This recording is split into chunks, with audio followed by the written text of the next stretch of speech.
This is Debadrita. Debadrita Basu মানে তোমাদের সকলের প্রিয় দেবাদ্রিতা। কারণ ৪ বছর ধরে তোমরা আমাকে অনেক, অনেক ভালোবেসেছো। অনেক, অনেক মোটিভেট করেছো। তার জন্যই আজকে আমি এত স্মাইলিং ফেসে তোমাদেরকে সবসময় বলি, "hello, this is Debadrita." So আজকে আমি জোশ টকসে এসেছি। অনেক জোশ নিয়ে কথা বলার দরকার আমার। কিন্তু আমি জানি না কতটা ভালোভাবে কথা বলতে পারবো। কারণ আমি অত সুন্দর কথা বলতে পারি না। বাট হ্যাঁ, কিন্তু আমি দর্শকের সাথে কমিউনিকেট করতে এসেছি। আমি আমার লাইফে কি, কি ফেস করেছি, আমার জার্নি কি তোমাদের সঙ্গে শেয়ার করতে এসেছি। তো লেটস স্টার্ট। সবার ১ম এ ইট স্টার্টেড ফ্রম চাকদা। চাকদায় আমার বাড়ি। তো সেখানে আমার বাবা, মা, আমি, আমার বোন ৪ জন মিলে সুন্দরভাবে থাকতাম। তো কখনোই ফিল হয়নি যে মানে I was like a princess. সবসময় একটা রাজকুমারীর মতো ছিলাম। বাবা যখন যেটা বলতাম এনে দিত। মাও সেভাবেই প্যাম্পার করত। স্কুলে যেতাম। স্কুল থেকে এসে পড়াশুনো করতাম। তারপরে একটু বোনের সাথে ইয়ার্কি করে নিজেদের মধ্যে কি বলবো চুলোচুলিটা বললেই বেটার হয়। কিন্তু মানে নিজেদের মধ্যে ইয়ার্কি ঠাট্টা সবকিছু মানে আনন্দ করে ঘুমিয়ে পড়তাম। খুব সিম্পল একটা লাইফ ছিল। লাইফটা টার্ন করলো যখন মানে একদম 360 ডিগ্রি টার্ন করলো যখন আমার ক্লাস 11 এ পড়ি। 11 এ পড়াকালীন 'জয়ী' বলে একটা সিরিয়াল আশা করি সবাই জানেন। 'জয়ী' থেকেই সবাই আমাকে 'জয়ী, জয়ী' বলে এখনো চেনে। তো 'জয়ী' আমার ১ম কাজ ছিল, মানে ১ম সিরিয়াল ছিল। তো সেখানে অনেক মানুষ আমাকে ভালোবেসেছে। ক্লাস 11 এ যখন আমার কাছে আরকি আমি তখন অ্যাকচুয়ালি কিভাবে আমার কাছে সুযোগটা আসে সেটা বলি। তো সুযোগটা আসে মানে সুযোগটা এভাবে মানে একা, একা হেঁটে, হেঁটে চলে আসেনি। আমাকে অডিশন দিতে হয়েছিল ঠিকই। তখন অ্যাকচুয়ালি আমি অনেক অডিশন দিচ্ছিলাম বিভিন্ন জায়গায় বিভিন্ন কাজের জন্য। আমি দেখছিলাম যে আমি ছোটবেলা থেকে থিয়েটার তো করছিলাম, মানে স্টেজ তো করছিলাম। কিন্তু একটু ভাবছিলাম যে আমি এত অভিনয় করতে পছন্দ করি, একটু যদি টেলিভিশনে বা কোনোভাবে সিনেমায় কাজ করার সুযোগ পাই খুব ভালো হয়। তো সবটাই বলব যে আমার বাবা এবং মা দুজনের হাত ধরে আমি সবকিছু করেছি। তো বাবা আমাকে বিভিন্ন অডিশনস এর আম কি বলবো অডিশনস এর খোঁজ খবর দেয়, সেখানে নিয়ে যায়। তখন আমি একেবারে পুচকি। তো আস্তে, আস্তে অনেক সময় রিজেক্ট হয়েছি, অনেক সময় সিলেক্ট হয়েছি। তারপরে আবার ফাইনাল জায়গায় গিয়ে আবার রিজেক্ট হয়েছি। আবার দিয়েছি অডিশন, তারপরে আবার সিলেক্ট হয়েছি। তারপরে আবার পরীক্ষার জন্য হয়তো দিতে পারিনি। মানে নানান কিছুর জন্যে হয়েছে আবার হয়ে ওঠেনি। এই হয়েছে।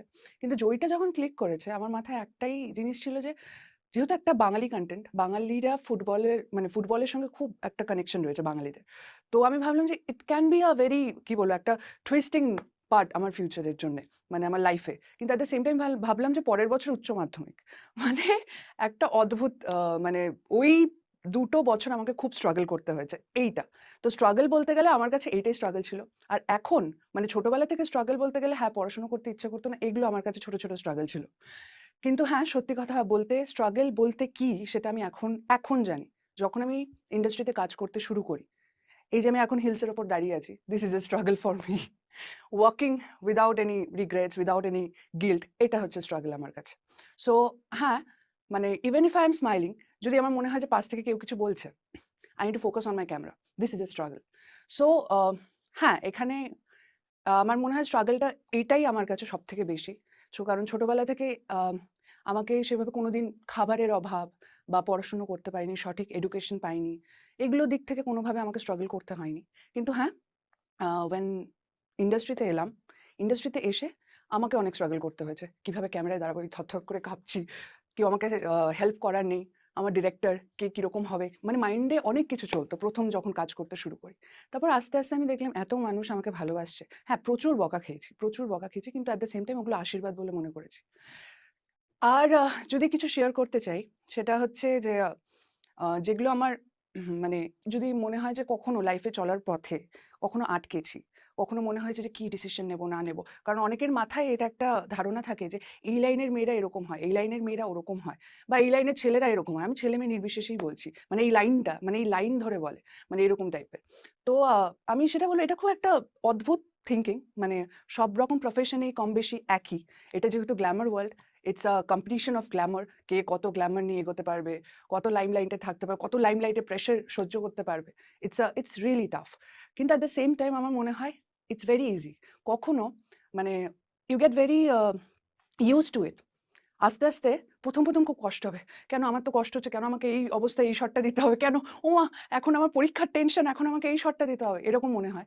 কিন্তু এট দ্য সেম টাইম মনে হয় যে যত ইউজড টু হবে না, তত তোমার পার্সোনালিটি আরো এনহ্যান্স করে। তো তখন আর কোনো কিছুর জন্য তুমি ভয় পাবে না যে এইটা হলে কিরকম হবে? মানে you already know what is the consequences. So অনেক ছোট বয়স থেকে কাজ করতে শুরু করেছি ঠিকই। হয়তো পড়াশোনার দিকটা অতটা এনহ্যান্স করতে পারিনি। নাচের দিকটা একটু ঘেটেছে। আবার অ্যাক্টিং এর দিকটা মানে সব একসাথে করতে গিয়ে হয়তো কম বেশি এটা ওটা ঘেটেছে। কিন্তু আমি তাও বলব যে ইট ওয়াজ অ্যামেজিং জার্নি এখনো অবধি। কারণ এখন আমি পড়াশোনাটা চালিয়ে যাওয়ার চেষ্টা করছি, আমার নাচের দিকটা চালিয়ে যাওয়ার চেষ্টা করছি। আবার at the same time acting তো করছি, কারণ আপনারা এত ভালোবাসছেন আমাকে। তো পরবর্তী অনেক কি কাজ আছে না আছে সেটার জন্য অনেক প্রশ্ন সবার, যে ম্যাম আপনি পরবর্তীকালে কি কাজ করছেন? বা যেটাই যে বলে দিদি বা জয়ী বা আলো, সবাই যে নামে আমাকে চেনে বা জানে। তো আমি সবাইকেই বলব এখনো অবধি ডেফিনিটলি একটাই কাজ চলছে, সেটা হচ্ছে আলোর ঠিকানা সান বাংলায়। সেটা সবাই আপনারা দেখছেন এবং ভালোবাসছেন। কিন্তু পরবর্তীকালে কি কাজ চলছে, মানে কি কাজ আসতে চলেছে, সেটা আমি এখনো নিজে বলতে পারব না। কারণ হচ্ছে একটা সিরিয়াল চলাকালীন মানে ওটা আমাদের দেখতে হবে যে কতদিন চলবে না চলবে, কতদিন দর্শকরা ভালোবাসছে না বাসছে। আই থিংক দর্শকরা এটা নিজেরাও জানে। তো এই সিরিয়ালটা আপনারা ভালোবাসুন। নেক্সট ডেফিনিটলি ফিল্ম হোক, সিরিয়াল হোক, সমস্ত কিছু যা আপনারা যদি আমার কাজ পছন্দ করেন, ডেফিনিটলি আপনাদেরকে আরো অনেক ভালো কাজ উপহার হিসেবে দিতে পারব। সবটাই আপনাদের উপর ডিপেন্ড করছে। সো আমাকে এখন মানে এখন ৪ বছর আগে জিজ্ঞেস করতেন। এখন লোকে জিজ্ঞেস করে যে, "দেবাদ্রিতা হোয়াই এত পজিটিভিটি কোথায় নিয়ে, মানে কিভাবে নিয়ে তুমি এগোও? সবসময় এত পজিটিভিটি কোথায় পাও?"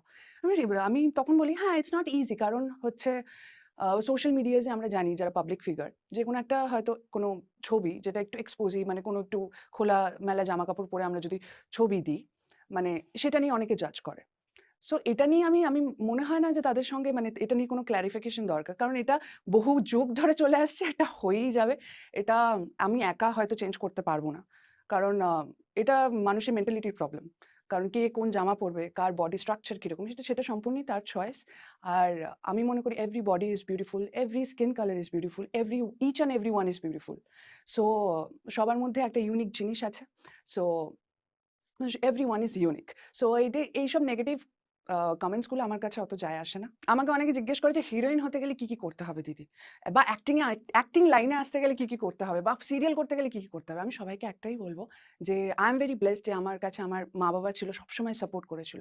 ইভেন যাদের ফ্যামিলি যাদেরকে সাপোর্ট করে না, এরকম অনেকেই আছে, অনেকের ফ্যামিলি হয়তো অনেকে সাপোর্ট করে না। কিন্তু আমি বলব যে জাস্ট বি ইয়োরসেলফ, তুমি যেটা চাও সেটা করতে সেটা করো। আর নিজের অ্যাক্টিং কিভাবে ইমপ্রুভ করবে না করবে সেটার জন্য অনেক কি বলবো, এক্সারসাইজেস আছে। You can practise acting.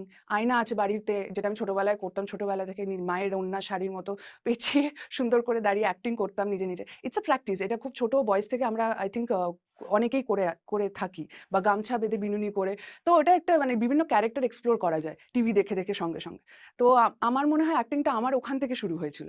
So এটাই ছোট প্র্যাকটিস, যে কান্না, একা কান্না একটা প্র্যাকটিস। কিভাবে কাঁদছে? আয়না নিজেদের বাড়িতে সবারই আয়না রয়েছে। আয়নার সামনে দাঁড়িয়ে জাস্ট এক্সপ্লোর ক্যারেক্টারস। এইটুকুই বলব। আমার ড্রিম ক্যারেক্টার অনেক আছে। আমি ওভাবে দেখি না যে শুধু হিরোইন হব, শুধু সুন্দর চুল উঠবে ব্লোয়ারে, সুন্দর ইয়ে হবে। কিন্তু হ্যাঁ, heroine is a dream. At the same time আমার মনে হয় যে খুব নেগেটিভ ক্যারেক্টারস লাইক চোখ রাঙানো, কাউকে খুব একটা পাওয়ারফুল ডার্ক ক্যারেক্টার বা খুন খারাবি, এরকম টাইপের ক্যারেক্টারও করতে খুব ভালো লাগে। কারণ you can explore many characters. কিন্তু এট দ্য সেম টাইম আমি বলব যে ইফ ইউ ডু মেথডিক্যালি, কারণ অনেকের একটু সমস্যা হয়ে যায়। মানে ওই সুইচ অন সুইচ অফ মোডটা, মানে একটা নেগেটিভ ক্যারেক্টার প্লে করছি মানে অনেকের মাথায় ধারণা থাকে যে এই মানুষটা খারাপ। কারণ তারা ওই যেটা দেখছে বা সিনেমা বা সিরিয়াল দেখে এতটাই ইনভলভ হয়ে যায়, তো মনে করে যে ইস! ওই লোকটা কি খারাপ। ওই মানে ওই লোকটা খালি হিরোইনটাকে কষ্ট দেয়, এই করে। মানে এরকম একটা মেন্টালিটি, মানে এরকম একটা মাইন্ডে ঢুকে যায় যে ওই মানুষটা খারাপ। কিন্তু সেরকম নয়। We are just acting, we are exploring characters. Even এরকমও হয়েছিল, আমার বাবা একটা চরিত্র করেছিল। He is also an actor. ওই লক্ষ্মী কাকিমা সুপারস্টার বলে একটা নেগেটিভ ক্যারেক্টার করেছিল। সেখানে বাবাকে ফেসবুকে যা নয় তাই বলে সবাই খুব খারাপ কথা বলছে। এই মানুষটা খুব খারাপ, বেগুন পোড়া, এই ওই এইরকম টাইপের কথা বলেছে। কিন্তু এটা একদিক দিয়ে একটা পাওনা, যে মানুষ যত নেগেটিভ ক্যারেক্টারসকে হেট করবে, তার মানে নেগেটিভ ক্যারেক্টারটা মানে তত আরকি পপুলার হবে, বা তত ভালোবাসছে বোঝা যায়। সো আমাকে অনেকেই জিজ্ঞেস করে যে আমার রোল মডেল কে?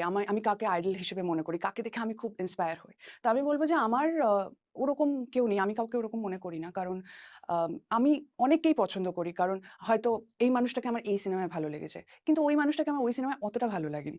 এরকম করে ডিপেন্ড করে, আমার ভ্যারি করে চিন্তাভাবনা। কিন্তু ওরকম কাউকে দেখে ওর মতো হতে চাওয়া, সেটা যদি বলতে চাই সেটা আমার মা। আমার মা is like never giving up. মাকে দেখে আমি কখনো মনে হয় যে মা তো মানে সারাদিন খাটতে পারে এরকম টাইপের। মানে ছোটবেলা থেকে দেখে এসেছি আমাকে স্কুলে পাঠানো, বাবাকে দোকানে পাঠানো, আমি এবং বোনকে স্কুলে পাঠানো মানে একভাবে মানে it's a huge work.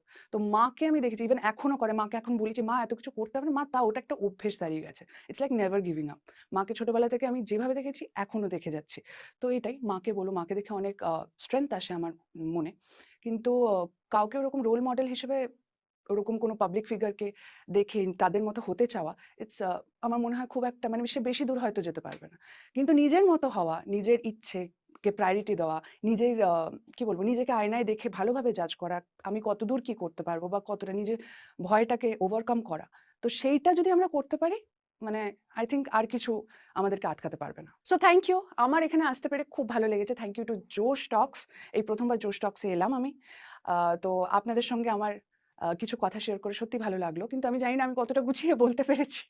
But definitely সবাই খুব ভালো থাকবেন, সুস্থ থাকবেন আর দেবাদ্রিতাকে ভালোবাসবেন। আর দেবাদ্রিতাও আপনাদেরকে খুব ভালোবাসে।